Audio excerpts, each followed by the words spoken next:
सभी लोगों को नमस्कार। कुल प्रश्नों की संख्या 24, जिसमें से प्रश्न क्रमांक 1 से 12 तक पिछले हफ्तों का रिवीजन है और पुनः 1 से 12 तक इस हफ्ते का प्रश्नों का विस्तृत चर्चा है।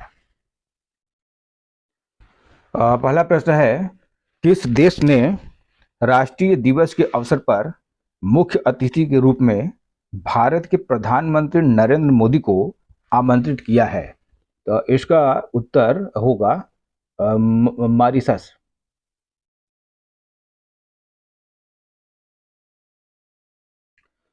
कौन सा राज्य लगातार तीसरी बार पक्षी गणना में भारत में शीर्ष स्थान पर स्थित है? तो इसका उत्तर होगा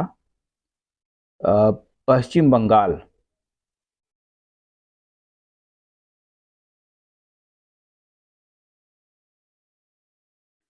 फोर्ब्स 2025 की रियल टाइम लिस्ट में दुनिया के 10 सबसे अमीर महिलाओं में भारत की भी एक महिला है। तो इसका उत्तर होगा सावित्री देवी जिंदल।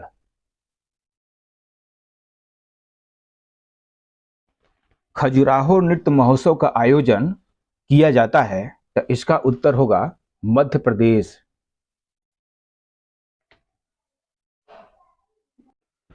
जर्मनी के नए चांसलर बन गए हैं, तो इसका उत्तर होगा फ्रेडरिक मर्ज।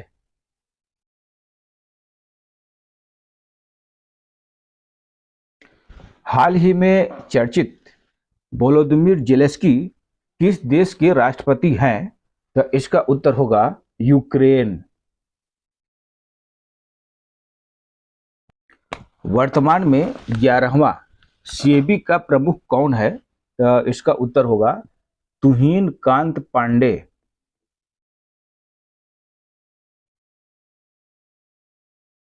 हाल ही में यूरोपीय आयोग के अध्यक्ष भारतीय दौरे पर हैं, तो इसका उत्तर होगा उर्सुला वान डेर लेथेन।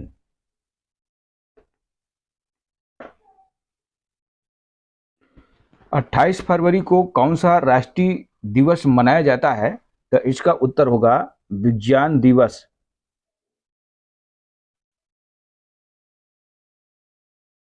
हाल ही में ग्लोबल इन्वेस्टर्स समिट 2025 आयोजित हुआ, तो इसका उत्तर होगा भोपाल।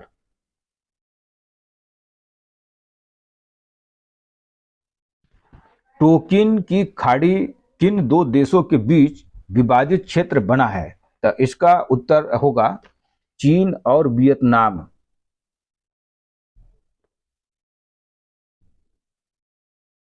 एक प्रश्न का उत्तर आप लोग कमेंट बॉक्स में देंगे, जिसका उत्तर मैं भी कमेंट बॉक्स में ही आपको देंगे। तो प्रश्न है, भारत का पहला अंडर वाटर और कृत्रिम रीफ बनाया जाएगा, जिसमें ऑप्शन दिया है गुजरात, केरल, पश्चिम बंगाल, महाराष्ट्र। इसका उत्तर आप लोग कमेंट बॉक्स में देंगे। अब हम इस हफ्ते के प्रश्नों का विस्तृत चर्चा करेंगे। हाल ही में चर्चित सुनीता विलियम्स किस देश के नागरिक हैं? तो इसका उत्तर होगा अमेरिका।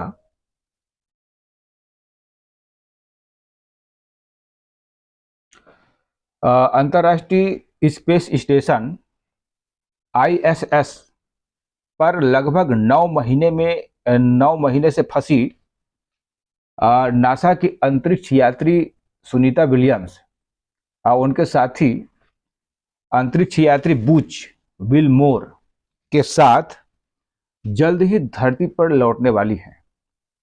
दोनों पिछले वर्ष 5 जून को बोइंग के अंतरिक्ष यान स्टार लाइनर से ISS पहुंचे थे, मगर स्टार लाइनर में तकनीकी समस्या के कारण उनकी वापसी अभी तक नहीं हो सकी।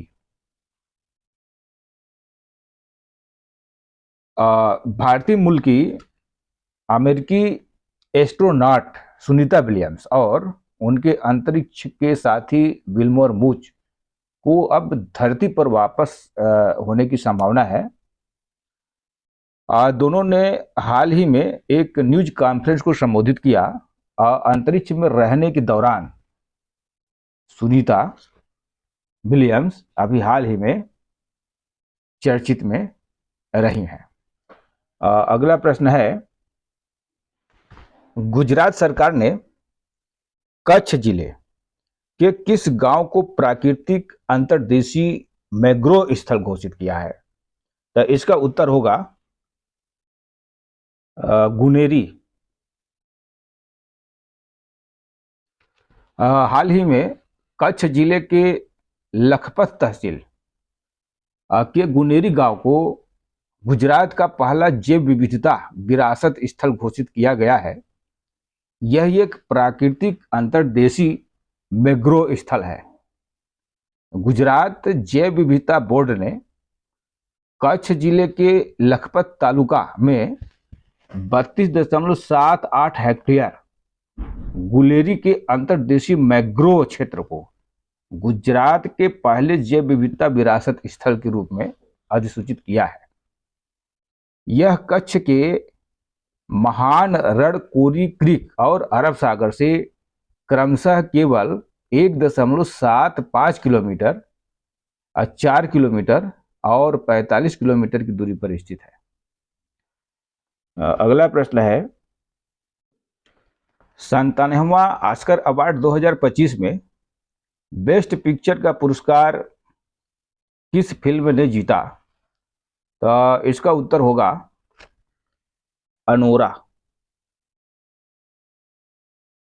97वां ऑस्कर पुरस्कार समारोह में सीन बेकर की अनोरा सबसे बड़ी विजेता बनकर उभरी, जिसने सर्वश्रेष्ठ मूवी, सर्वश्रेष्ठ निर्देशक, सर्वश्रेष्ठ अभिनेत्री, सर्वश्रेष्ठ संपादन तथा सर्वश्रेष्ठ मूल पटकथा सहित 5 ऑस्कर अपने नाम किए हैं।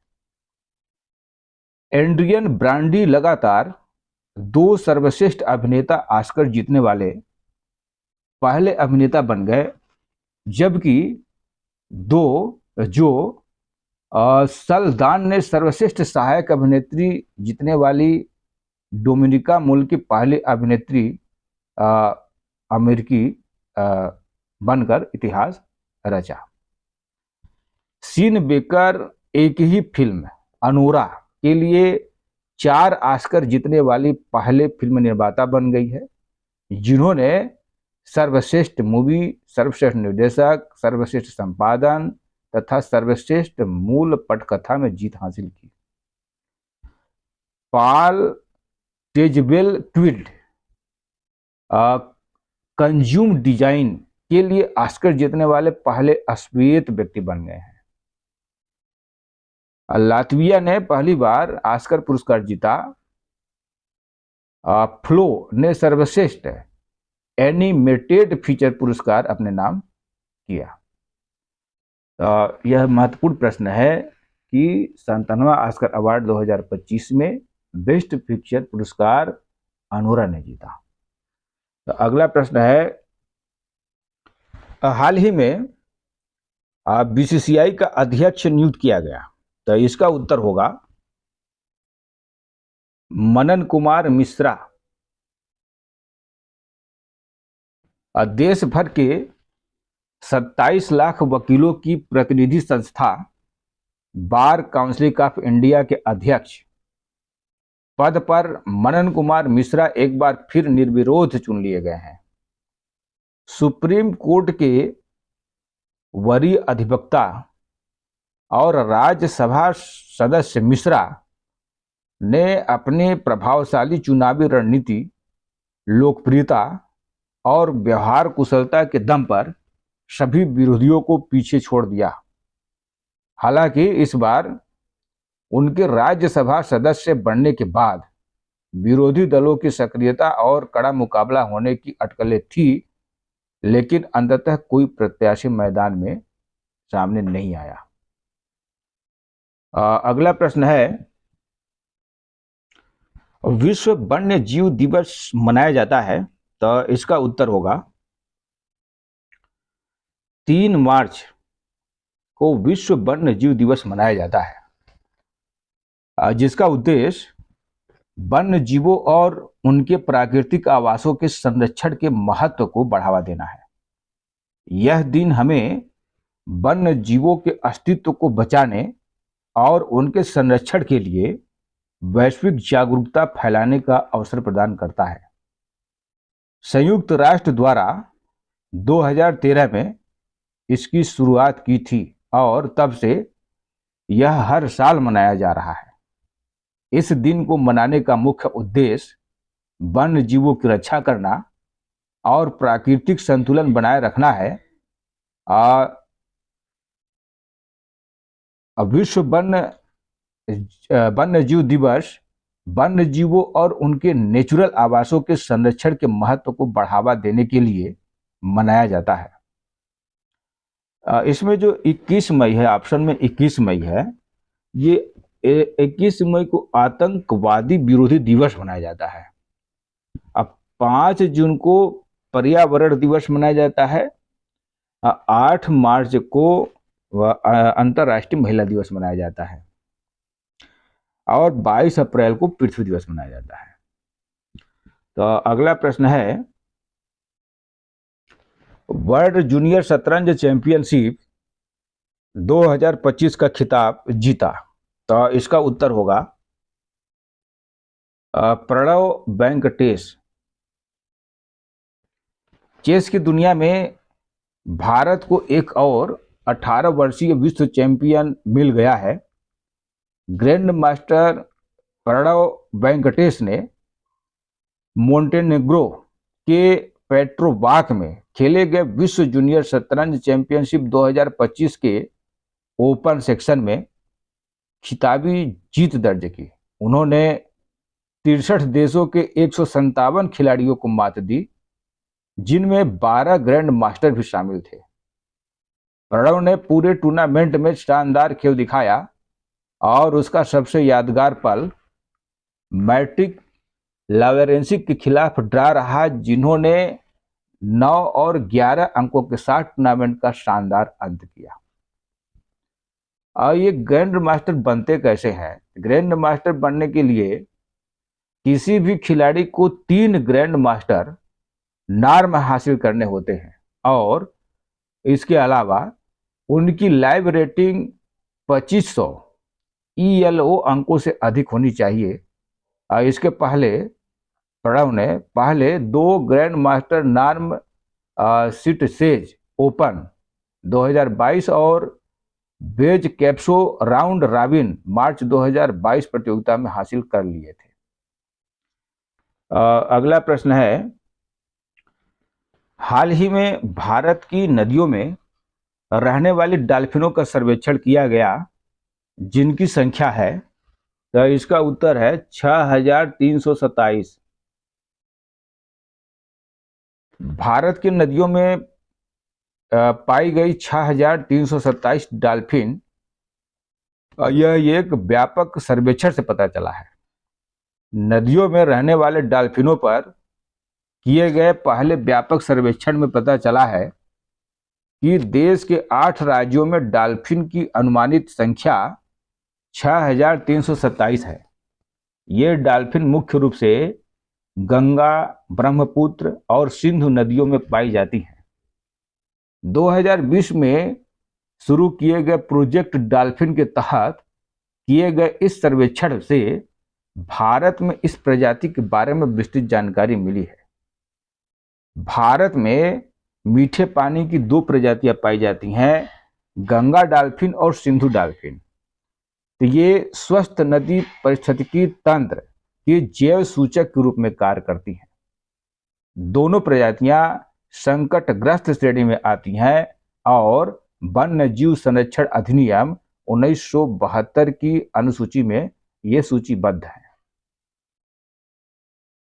डॉल्फिन की अनुमानित संख्या के अनुसार उत्तर प्रदेश में सबसे अधिक यानी 2397 डॉल्फिन दर्ज की गई हैं। इसके बाद बिहार में 2220 डॉल्फिन और इसके बाद पश्चिम बंगाल में 815 डॉल्फिन दर्ज की गई हैं। सबसे कम 3 डॉल्फिन पंजाब में पाई गई और मध्य प्रदेश में 95 डॉल्फिन पाई गई। अगला प्रश्न है, भारत ने किस वर्ष तक टीबी मुक्त का लक्ष्य रखा है? तो इसका उत्तर होगा 2025। इसकी शुरुआत प्रधानमंत्री नरेंद्र मोदी ने टीबी मुक्त भारत अभियान की शुरुआत की 2025 तक टीबी को खत्म करने की योजना बनाई है, जो संयुक्त राष्ट्र के सतत विकास लक्ष्यों द्वारा निर्धारित लक्ष्य से 5 साल पहले है। यह एक महत्वाकांक्षी प्रतिबद्धता है और भारत में बीमारियों से लड़ने के लिए प्रधानमंत्री मोदी की प्रतिबद्धता को दर्शाता है, जहां दुनिया में टीबी का सबसे ज्यादा बोझ है। 2016 में देश में लगभग 4,23,000 टीबी रोगियों को खो दिया और दुनिया में 1.4 मिलियन टीबी से मरने वालों की संख्या 1/3 भारत में थी। हालांकि अभियान सीधे तौर पर एक महत्वपूर्ण कारक को संबोधित नहीं करता है। तंबाकू का उपयोग भारत में टीबी से संबंधित 7.9% मौतें तंबाकू के कारण ही होती हैं। हालांकि हाल के वर्षों में तंबाकू के उपयोग में कमी आई है, लेकिन 28.6% वयस्क अभी भी तंबाकू का उपयोग करते हैं। इस संख्या में 10 से 14 वर्ष की आयु के कम से कम 6,25,000 बच्चे शामिल हैं। अगला प्रश्न है, खेलो इंडिया पैरा गेम्स 2025 का दूसरा संस्करण आयोजित होगा। तो इसका उत्तर होगा दिल्ली। खेलो इंडिया पैरा गेम्स का दूसरा संस्करण 20 से 27 मार्च 2025 तक दिल्ली के 3 स्थानों पर आयोजित किया जाएगा। इस आयोजन में 6 खेल विधाएं शामिल होंगी, जैसे पैरा तीरंदाजी, para athletics, para badminton, para table tennis, para power lifting और पैरा शूटिंग। अगला प्रश्न है, हाल ही में माधव राष्ट्रीय उद्यान को टाइगर रिजर्व घोषित किया गया, वह मध्य प्रदेश के किस जिले में स्थित है? तो इसका उत्तर होगा शिवपुरी। एनटीसीए भारत सरकार द्वारा 2 अतिरिक्त बाघ, जिसमें एक नर व एक मादा बाघ लाने की स्वीकृति दे दी गई है, जो 10 मार्च 2025 को माधव टाइगर रिजर्व में छोड़ दिए जाएंगे। इस प्रकार माधव टाइगर रिजर्व के कुल बाघों की संख्या 7 हो जाएगी, जिसमें 5 वयस्क यानी 2 नर एवं 3 मादा एवं 2 शावक होंगे। और पन्ना टाइगर रिजर्व और रणथंभौर टाइगर रिजर्व के बीच स्थित माधव टाइगर रिजर्व बनाए जाने से कुल संख्या मध्य प्रदेश में टाइगर रिजर्व की संख्या 9 हो जाएगी। अगला प्रश्न है, बारबाडोस देश ने किसे अपने देश को सर्वोच्च राष्ट्रीय पुरस्कार से नवाजा? तो इसका उत्तर होगा नरेंद्र मोदी। कैरिबियाई देश बारबाडोस ने कोविड-19 महामारी के दौरान रणनीतिक नेतृत्व और बहुमूल्य सहायता के लिए भारत के प्रधानमंत्री नरेंद्र मोदी को अपने देश के सर्वोच्च राष्ट्रीय पुरस्कार honorary order of freedom of Barbados से सम्मानित किया। अब विदेश मंत्रालय ने एक बयान में यह जानकारी दी कि बारबाडोस के ब्रिज टाउन में आयोजित समारोह में प्रधानमंत्री नरेंद्र मोदी की ओर से पुरस्कार भारत के विदेश राज्य मंत्री पवित्रा मार्गेरिटा ने ग्रहण किया। अगला प्रश्न है, वैश्विक आतंकवाद सूचकांक 2025 में भारत किस स्थान पर स्थित है? तो इसका उत्तर होगा 14वां। भारत इस साल GTI में 14वें स्थान पर रहा। पिछले साल की तुलना में इसकी रैंकिंग में 1 स्थान का सुधार हुआ है और यह नई रैंकिंग तब आई है जब देश ने स्कोर में कमी दर्ज की है, जिससे भारत आतंकवाद के मध्यम प्रभाव की श्रेणी में आ गया। अब वैश्विक आतंकवाद सूचकांक के पहले नंबर पर बुर्किना है, बुर्किना फासो, और दूसरे नंबर पर पाकिस्तान है और तीसरे नंबर पर सीरिया है। तो आज का प्रश्न यहीं तक। यदि यह श्रृंखला आपको पसंद आया है तो लाइक, कमेंट और शेयर और सब्सक्राइब अवश्य करें। धन्यवाद। जय हिंद, जय भारत।